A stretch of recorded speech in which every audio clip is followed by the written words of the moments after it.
Bitcoin has kind of been trading in, I think, what we could call a narrow range this month for January 2026. Right now, the market is sort of in a transition phase as well, I would argue.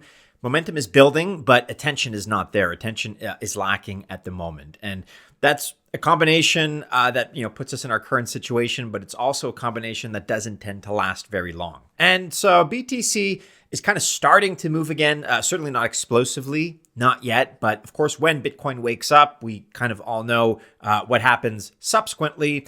If we go by the historical patterns, they would suggest that the rest of the market listens and follows Bitcoin's lead, of course. In fact, altcoins pretty much never pump first. They just about always follow.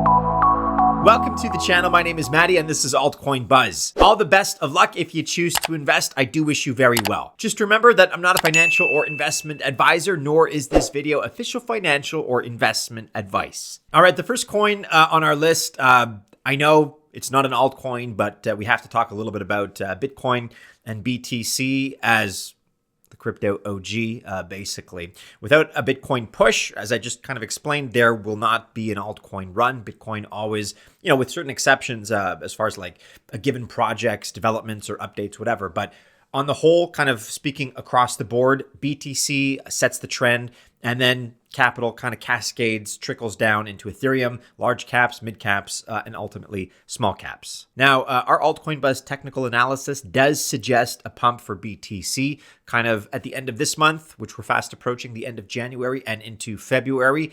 And the reality is if we start occupying the mid $90,000 range more comfortably, then we could see a move up to and beyond 100K. Looking at the last month here in terms of price performance, we can see that BTC nearly hit 100K, kind of right in the middle of the month, and is back right now at around just over 90,000 as I record. As you can see, it's marginally up on the month, up 2% in the last 30 days as I record. Market makers certainly did some trading to liquidate long and short positions. Things are pretty quiet right now. Like I said, we've just kind of been ranging, but it seems like at least it could be the kind of quiet before we experience the next pump. And look, once again, like I said, altcoins very likely will not start a run before Bitcoin starts some kind of an upward move, gives them permission in a sense. That move now seems to be in a bit of a pipeline. And look, to be fair, I don't really think that BTC is going to stay above this 100K level for a prolonged period of time.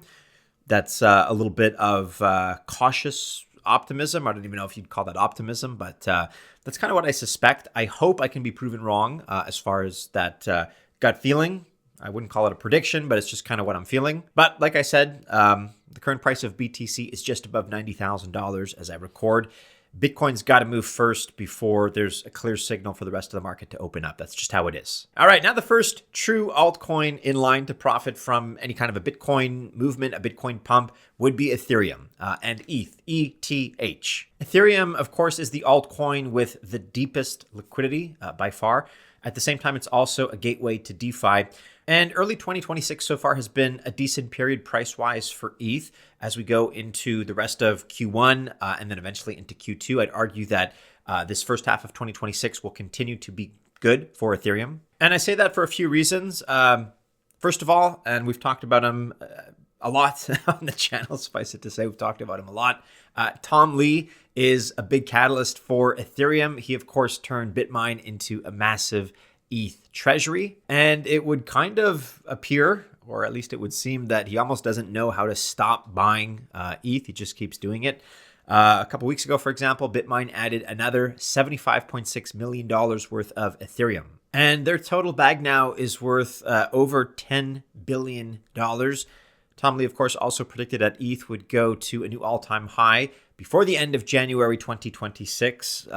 He's going to be hard-pressed to make that prediction come true because we're the 28th right now. I don't exactly see that happening in the next couple of days, the next 2-3 days. But again, happy to be proven wrong. Because, of course, we have to keep in mind that the current all-time high for ETH is $4,946.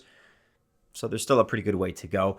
Nonetheless, Ethereum itself is also working pretty hard. We've covered extensively the recent Fusaka upgrade. This was a big deal, of course, and it brought in a whole lot of things, certainly not the least of which included cheaper transaction fees, something that I think it's safe to say Ethereum seriously lacked. Now, recently, We saw some transaction fees below 1 cent. However, the average fee is still around 20 cents, which for Ethereum is actually excellent.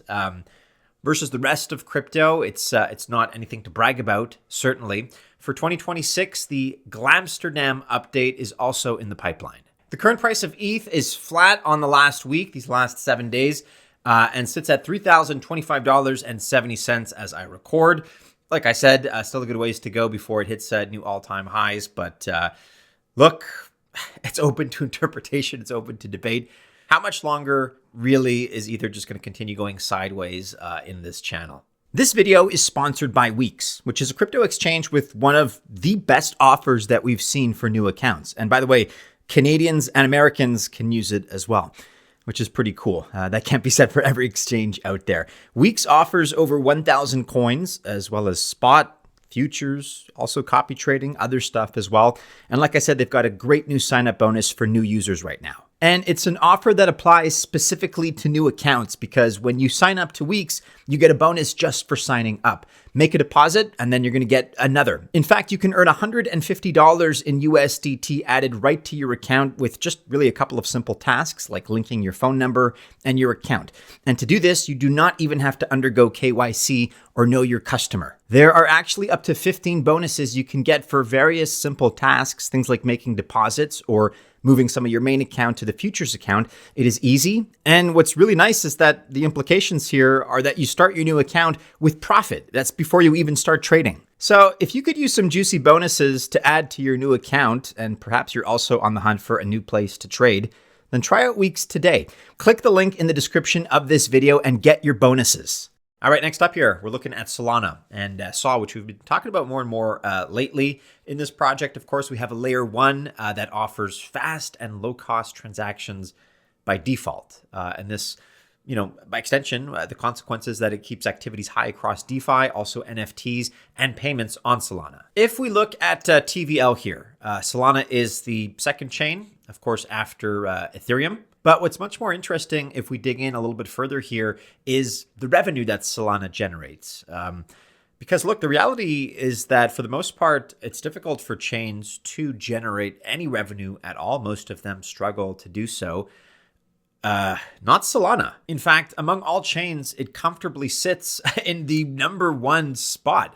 It almost generates twice as much revenue as the chain that occupies the #2 spot, which is Hyperliquid, which is very impressive. And looking at DeFi, Solana also leads DEX volume among all chains. Over the last 24 hours here, you can see that it's generated, in fact, more than twice as much as Ethereum here, which is #2. Over 7 days, you can see what the numbers are here. Very, very impressive indeed. Again, especially considering not that it's a small cap by any means, but considering how much larger Ethereum is, Solana does a really good number in terms of those metrics, in terms of almost, running like an efficient and successful business. Solana's roadmap is also very solid. Fire Dancer is already live, which offers massive throughput, over 1 million TPS, and also lower latency. It's an alternative validator client to prevent network halts effectively. Also, another important feature is ready to enter the stage. That is Alpenglow. At least as far as we're told, this is supposed to reduce block finality from the order of seconds to about 150 milliseconds. And it will, again, as we're told, simultaneously improve network resilience. And so with the current price of SOL, SOL down on the week here, at just under $127, I think it's realistic to suggest that the next price goal for the token here is the $150 mark. All right, next up, we have Chainlink and LINK, which is a must, which is a fundamental altcoin in this kind of list, at least for me.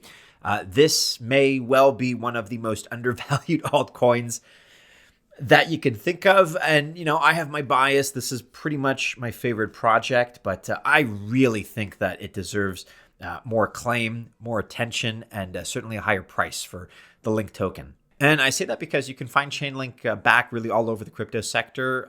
It's, of course, the top oracle in cryptocurrency, but, that shortchanges Chainlink as a project to just describe it as such. It does a lot more. For example, tokenization of RWAs, real-world assets, that is on its own just a market segment with massive potential. And Chainlink offers the infrastructure, the tools, the services for this sector. Its digital transfer agent, or DTA technical standard, helps with this. It offers firms secure and compliant ways to bring their operations on chain. And correspondingly, this is also their automated compliance engine, ACE. This is a standardized modular framework, and the idea is that it brings TradFi compliance directly onto blockchains. So Chainlink really does deliver institutional grade data, which is exactly what RWA-related projects need. Also, I feel like by now, I almost don't even have to mention Chainlink's CCIP, but it is important. That is their cross-chain interoperability protocol. CCIP is massive. It's so important because it connects well over 70 blockchains. And by the way, the latest kind of hot item in crypto is prediction markets specifically. And in this capacity here, Chainlink also delivers crucial infrastructure, which is just another sector with massive growth potential. Chainlink just seems to have its fingers in almost every crypto pie that you can think of. If we look at the numbers, though, it's almost beyond logic. Look, it's down 48% in the last year. The last quarter has been unkind, down 30% in the last 3 months, down in the last month, even down in the last week, a little over 5% as I record. So that is why I think it's so undervalued. The current Link price sits at a little bit below $12. I have no choice but to continue saying that at these numbers, you're looking at a great entry for Link. Last on this list here is Ripple and the XRP token. During the first week of January, it saw a 20% price increase. And, you know, it's not unheard of in cryptocurrency, but it almost is when it comes to a project with a market cap of this size. That's a massive jump. So if Bitcoin has its run towards, you know, the very end of January, the beginning of February, chances are that XRP will also be riding that particular wave. We tend to cover XRP just because it's in the news so much pretty extensively on the channel, XRP as well by extension. This is a playlist for you, and typically one of the recurring things about Ripple is its regulatory overhang. That's something that's just always part of the discussion. That is until recently, because fortunately right now it's mostly gone, not completely. There's still a little bit of that in the picture, but like I said, mostly gone. Some risk is always going to be there. Nonetheless, though, things are looking good for the most part. We just have to keep our guards up at all times. That's all, you know, I'm trying to say as far as the point.